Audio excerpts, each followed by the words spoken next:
এবং মেধার ভিত্তিতে যারা যোগ্য তারা যেন চাকরি পায় তাদেরকে বাছাই করা, এটাই হচ্ছে আমাদের মূল উদ্দেশ্য।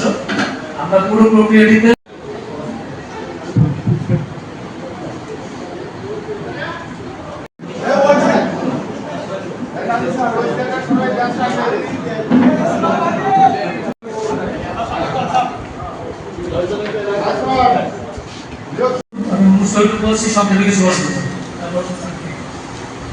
পদে যারা নিয়োগ প্রার্থী ছিলেন, এই দীর্ঘ যে আপনাদের পরিশ্রম সেটার ফলাফল তাড়াতাড়ি আসো ভাই, নাম ডাকার সাথে সাথে তাড়াতাড়ি আসো। তারপরে হচ্ছে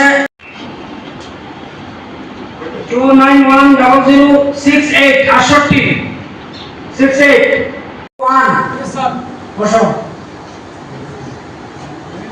2910001 2910104 2910168 222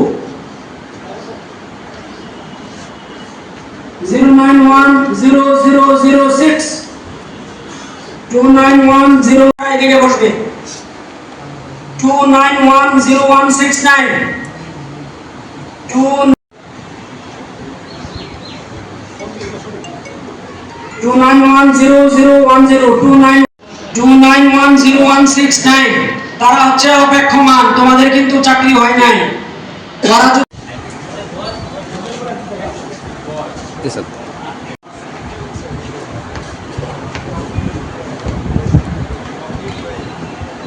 কেটে দেবো যেটা না লাগবে।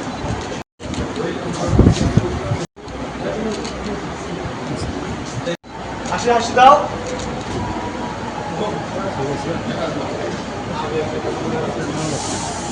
পুলিশের চাকরিটা পেয়েছি, আমি বিশ্বাস করতে পারছি না যে এই স্বচ্ছভাবে নিয়োগ পরীক্ষাতে আমি উত্তীর্ণ হয়ে চাকরিটা পাবো।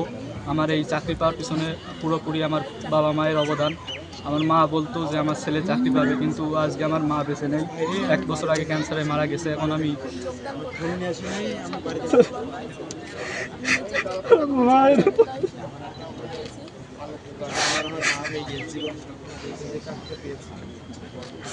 আমার মা বলছে স্যার আমার ছেলে চাকরি পাবে স্যার, আজকে তার কথা আমি রাখতে পেরেছি।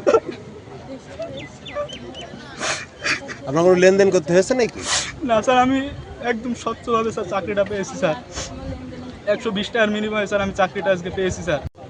আমি একদম নিজের যোগ্যতায় চাকরিটা, মেধাটায় আমার কোনো টাকা পয়সা লেনদেন নেই। আমার বাবা একজন গরিব মানুষ, আমার কোনো এখানে টাকার কোনো হাত নেই স্যার। আমার ছোটোবেলা থেকে মনে করেন স্বপ্ন ছিল বাংলাদেশ পুলিশে যোগদান করবো, সেটা আজকে পূরণ হয়েছে। আমার আব্বু আমার পাশে আমি দাঁড়াতে পারবো। আপনার কাছে কেমন লাগছে? আমি কি বলবো, আমি বোঝাতে পারছি না কিরকম লাগছে। আজকে মনে করেন আমি সবচেয়ে খুশি। অনুভূতিটা পৃথিবীর সর্বোচ্চ সুখ যেটা এনে দেওয়া হয়, খুশি আনন্দ নিয়ে এসে দেওয়া হয়, সবগুলো মিলে আর আজকের আনন্দটাই আমার কাছে সবচেয়ে সেরা। কারণ আমি সর্বোচ্চ স্বচ্ছতার মাধ্যমে চাকরিটা পেয়েছি, নিজ যোগ্যতায় নিজ মেধায়। এর থেকে আনন্দের খবর আর সুখের খবর আর হয় না। শারীরিক এবং মেধার ভিত্তিতে পরীক্ষা দিয়ে আমি দ্বিতীয় স্থান অর্জন করেছি, আলহামদুলিল্লাহ। আমি আজকে চাকরিতে খুবই আনন্দিত। আমি আশা করব এই চাকরির মাধ্যমে আমার বাবা মা এবং আমার এলাকার লোকজনের মুখ উজ্জ্বল করতে পেরেছি আমি। আর আমি যে এত বড় একটা দায়িত্ব নিজের কাছে তুলে নিয়েছি, আমি যাতে সুশৃঙ্খলভাবে পালন করতে পারি দায়িত্ব, সেই কামনাই করি। ধন্যবাদ। চুয়াডাঙ্গা জেলার এই পরীক্ষায় আপনারা জানেন বিগত 1 মাসের কঠোর পরিশ্রমের মাধ্যমে আমরা আজকে নিয়োগ প্রক্রিয়াটি সম্পন্ন করেছি। যারা এখানে যোগ্যতা, মেধা এবং দক্ষতার পরিচয় দিয়েছে, শারীরিক সক্ষমতার পরিচয় দিয়েছে, শতভাগ সততা, নিষ্ঠা, আন্তরিকতা এবং স্বচ্ছতার সাথে আমরা সেই নিয়োগ প্রক্রিয়াটি সম্পন্ন করেছি।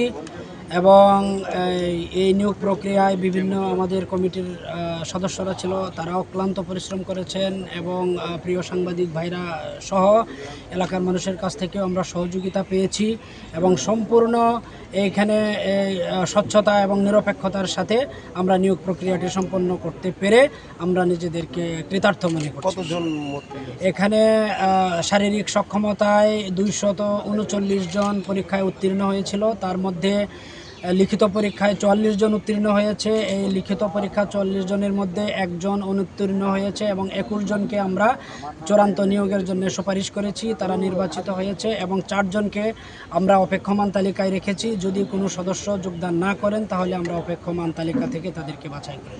নারী সদস্য এর মধ্যে একজন নারী সদস্য তার যোগ্যতায় সাধারণ কোটায় সে নির্বাচিত হয়েছে। আপনাদের এই স্বচ্ছতাটা আমরা যাচাই করবো কিভাবে? স্বচ্ছতা আপনারা লোকজন আছে, এলাকার মানুষ আছে, বিভিন্ন সুধীজন আছে, স্টেক হোল্ডার আছে, তাদের কাছে জিজ্ঞেস করেন এবং যারা প্রার্থী আছে তাদের কাছে আপনারা জিজ্ঞেস করেন। Thank you sir. ওকে।